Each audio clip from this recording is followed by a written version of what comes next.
Originally facelifted versions of the Volvo 850, the S70 and V70 cars have now established themselves on their own merit as the large family or executive car with real charisma.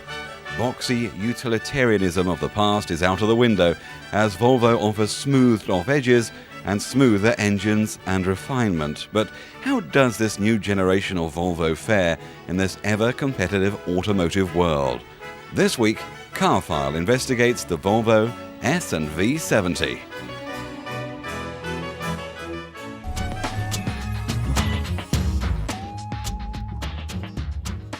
There comes a time in your life when you need to rethink your shopping list when it comes to buying a new car. Power and performance come off the list to be replaced by practicality. Sleek and sporty go out the window in favour of safety. You shed a tear for sexy coupes, two-seater soft tops and hot hatches as you realise that a busy life and a family means it's time to buy an estate. For most of us, becoming an estate car driver is life's little way of telling us that we've finally grown up, that we have responsibilities and we no longer have time to have fun behind the wheel of our car. But hang on just a minute before you get too depressed, because Volvo have just thrown us a lifeline in the shape of this, the V70 R with all-wheel drive. They've done the unthinkable. They've produced an estate car that can outperform a sports car and looks the business as well. Yes, the Volvo V70 R is a wolf in sheep's clothing that will leave the boy racers for dust at the lights, even when it's loaded up with a family and a boot full of shopping. We're talking 2.3 litres of 5-cylinder turbocharged power, 240 brake horsepower, 0 to 60 in around 7 seconds, and, get this, a top speed limited to 152 miles per hour. Figures like that mean sporty performance all right, but it does also look the part. It may seem like it's made totally out of right angles, but that deep front spoiler, the alloy wheels and a wing at the top of the tailgate all give out the right message.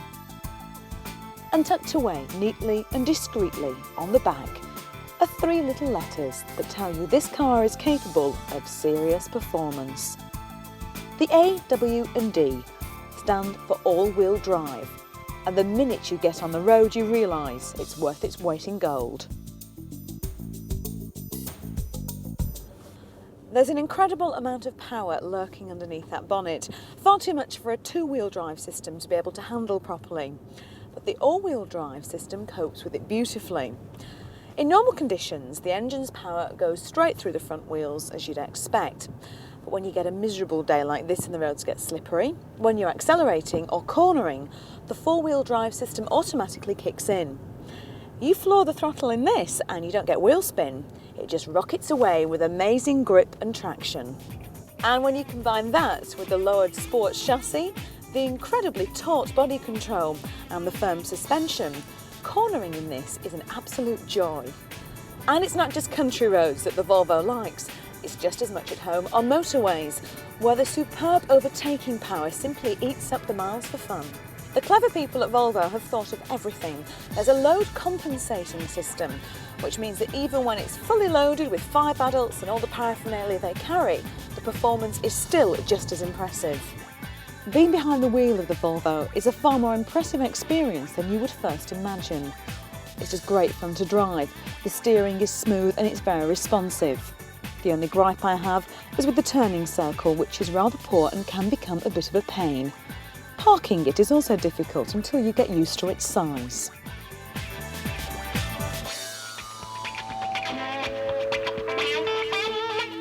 Inside the vehicle, the cabin is extremely stylish, with lots of aluminium trim everywhere, and everything is extremely well laid out. The V70 really does pamper its driver and the passengers. The leather and suede seats are very comfortable and supportive, and there's a huge list of goodies to keep you amused. Twin climate controls, heated electric seats, cruise control, and an 8-speaker triple CD system are just a few from the very impressive equipment list. One gadget not included in the list is this. An extra £2,500 will get you the ultimate in-car accessory, your very own traffic information system. It's a little bit like having your own onboard taxi driver. It's extremely difficult to get the hang of, but once you do, it can direct you anywhere by the shortest route, and it lets you know of any traffic problems you're likely to encounter on the way. It really does take an awful lot of the stress out of driving, and it could mean an end to all those family rows about who read the map the wrong way and got you all lost. Being a Volvo, it is of course packed with safety features. Everything from airbags and side impact bars to 3-point passenger seat belts. And check out the special integrated child seat. The kids will be fighting over who gets to sit in that one. And of course, let's not forget the reason you were in the market for an estate. You might have discovered performance to die for in this one, but top of the shopping list originally was space. And space this has. 5 adults can fit in comfortably.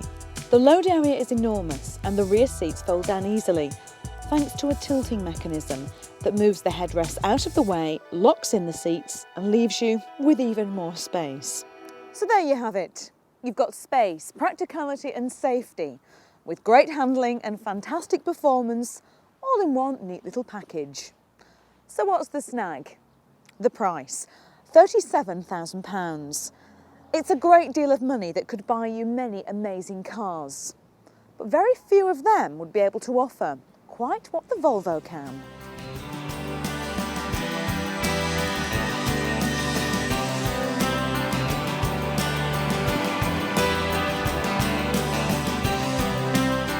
In Volvo speak, the V from V70 stands for versatile. And this truly is a versatile vehicle. It manages to keep everyone happy, and it's the perfect choice for the real driving enthusiast who now has the family to think about as well.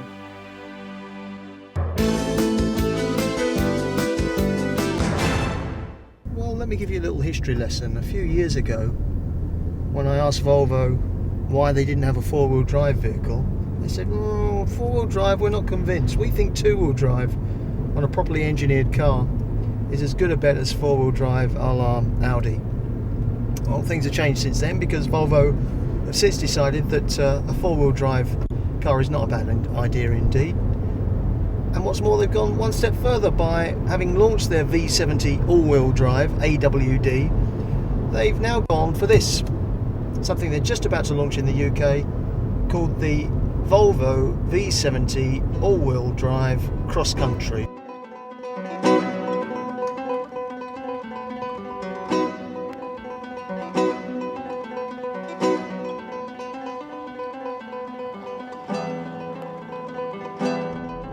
What it is effectively is a car that kind of looks like an off-roader, but is actually not an off-roader.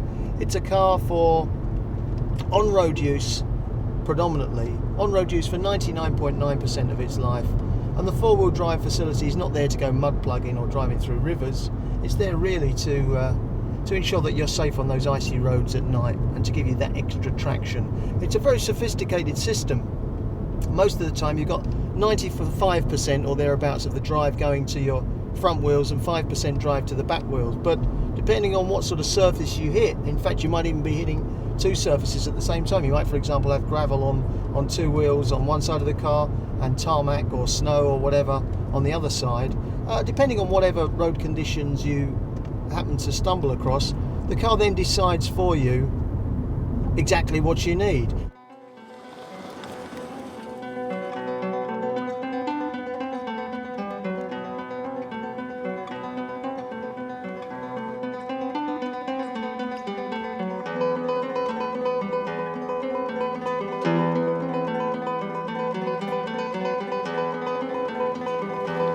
It's almost like driving a luxury limousine come off-roader.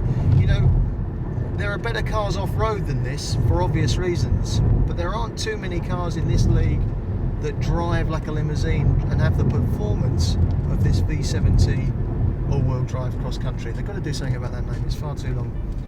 The physical difference between the standard V70 all-wheel drive and the cross-country version is that the cross-country has 16-inch alloy wheels, increased ground clearance, front bumpers with overriders, has a new style grille, grey side mouldings, a retractable rear bumper dust cover, partial colour keyed rear bumpers, new style roof rails with crossbars, canvas and leather upholstery in grey or oak, these amazing little floor mats that should cope with the mud and water that you'll be lugging into the car, and side nets at the rear to protect those awkward loads from flying around. It has that same 2.5 litre, 5-cylinder, light pressure, high performance engine. The first thing I have to admit is that we've broken all the rules. We've taken the car off-road.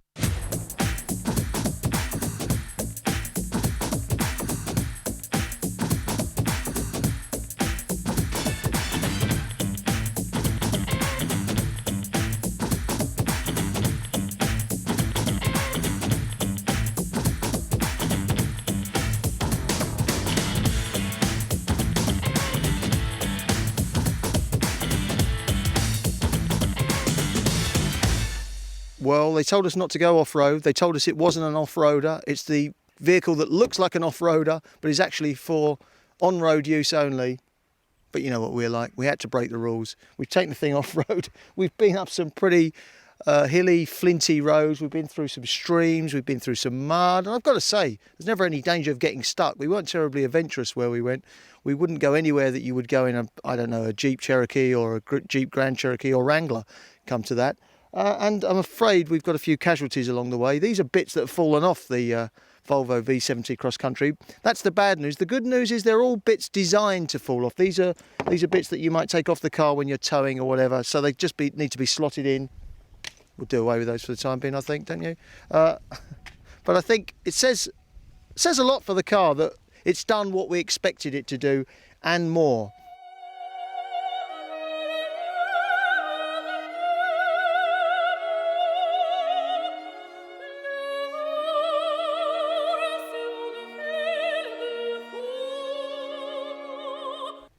Don't buy this car. Don't even think about this car if you want to go into serious off-roading. If that's your bag, stick with something like a Range Rover or a Jeep, because this is really the car for on-road use that might be used for 1% of its life, you know, going into a muddy field, to pull out a horse box, to pull out a boat, down on the farm, that sort of thing. The four-wheel drive facility, we can't stress this often enough, the four-wheel drive facility is when you're on a tarmac road in winter, when there's that black ice or sheet ice that might be there that you might not even see. That's when the Volvo V70 all-wheel drive cross-country, probably the car with the longest name in the world, comes into its own.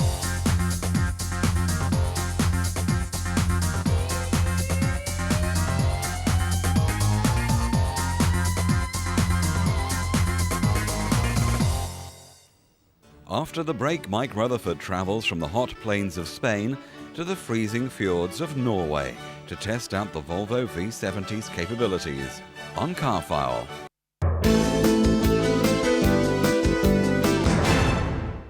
Well, it's almost midday, it's still darkness outside, and the reason for that is that we're up on the North Arctic Circle in the most unhospitable terrain I think you'd ever find. And the reason we're here is that Volvo have given us the keys to this car. It's their new model.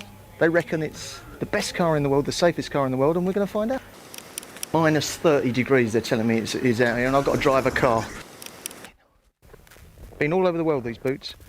Now, the difference between the Scandinavians and us is that they don't scrape their snow off their car because they just have too much of the stuff. This comes in handy for the small bits, but what you really need in conditions like this is a good old brush, and you just literally have to sweep the stuff away from the car. And this is maybe an occurrence that takes place several times a day in this part of the world. You might stop and buy your newspaper and come back to the car, and you can see that I'm not exactly an expert at it, but I learned a bit of this in Detroit actually, because this is how they clear the snow from their cars in the parts of the world where they know it's going to be cold, they know there's going to be snow, and they deal with it. I've got to say that if you are in conditions like this, and I have to be honest and tell you, I don't enjoy particularly driving in this kind of situation, I guess you might as well be in something like this. What I'm really saying is, I'd rather be in the all-wheel drive Volvo than probably anything else in the world. Maybe a Jeep Grand Cherokee, maybe, something like that. I mean, you just feel very, very vulnerable, until you get in here and think about what's around you. The side impact protection system, in case you get sideswiped by a truck. There are a lot of trucks coming along this road, logging lorries and things like that.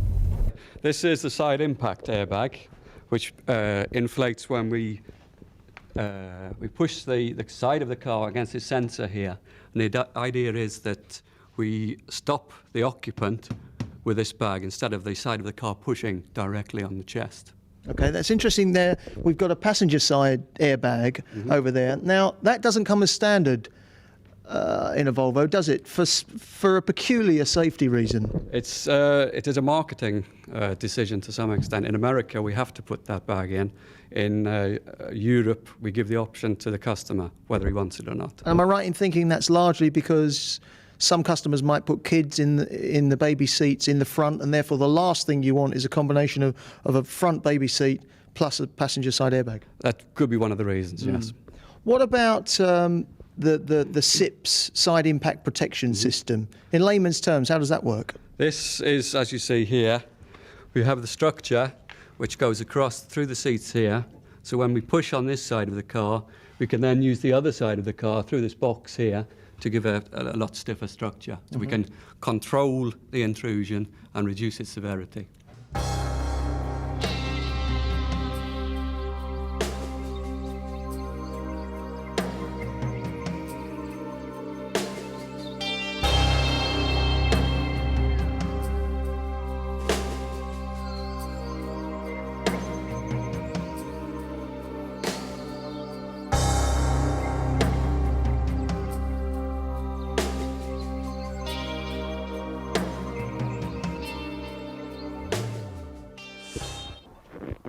Well, we're not silly. Our mission this morning is to go out on this frozen lake and drive on it. We've had a word with a few of the locals and the tourist board, and they said it's cold enough. It's thawing a bit because it's only about -28, but they reckon that we should be all right, and it'll take the weight of our all-wheel drive V70. But what we thought we'd do is that we get a few of these local reindeer to check it out for us. We've got the herdsman to put the reindeer through. And if there is any danger of the lake thawing out, and I can't imagine there is at these temperatures, but just in case, we've got the reindeer out there literally sort of testing the ice or testing the water for us, and none of them have fallen through yet, so I think we're safe. And the other bonus, of course, with these reindeer, he's asked us to pick one out, and whichever one we fancy, we're going to barbecue over lunch. So all you animal rights people, just make note of that. But man's got to survive up here in the hostile North Cape.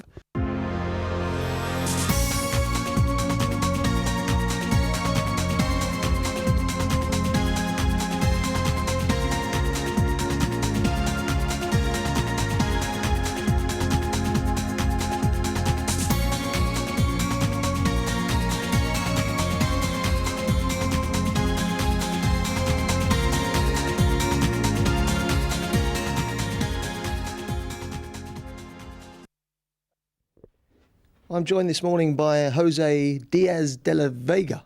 I think that's right. Yes. Yet another foreigner working for the Volvo Corporation in Gothenburg. Yeah. Jose, you're responsible for the interior of the new cars, the S70 and the V70. Mm-hmm. Dramatic change to the dashboard. Yeah. Yes, that's right. Having had feedback from the A50 series, we recognized there were flaws in the program.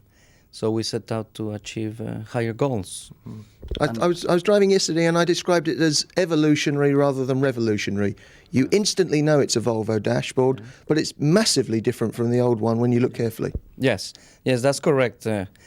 And the same way as you keep an identity on the exterior character of cars, Volvos in this case, we are doing the same here. We want that identity to be maintained, family lines. How would you describe it? Softer, rounder? It's crisper, but with more innuendos on the softer character. So we have the strong lines, what I call the trapezoidal area, driver appointment, which is very much Volvo. And that's definite, it's well defined. But when you move to the passenger, it's more subdued, more refined. All the surfaces are cleaner, softer, friendlier. So you as a passenger, you feel a bit more cosseted.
Well, Volvo owners will immediately notice a huge difference in the interior of this vehicle. It's much, much better than the old vehicle. It's much rounder, it's much more modern, it's much more 90s, but it's still very familiar, and it's evolutionary rather than revolutionary, and I don't think that's a bad thing, because generally speaking, as one of our colleagues flies past us at approximately 100 kilometres an hour on a road that says 60, on a road where we're told the Norwegian police are out to get us, and on a road, incidentally, that is -5 degrees, very icy, very slippery, and even in this four-wheel drive vehicle. Feel that? Well, you didn't. I did. That tail end was having a little wiggle then, and he's just gone past 100 k's an hour. It's up to him. He must be a German. Anyway, because we are actually here with the press from around the world, and again, that says something, I think, for Volvo, that they've got the confidence to actually say to journalists from all over the world, come to these conditions, and a lot of people are not used to these conditions, and put the car through its paces. You know, it's the old story.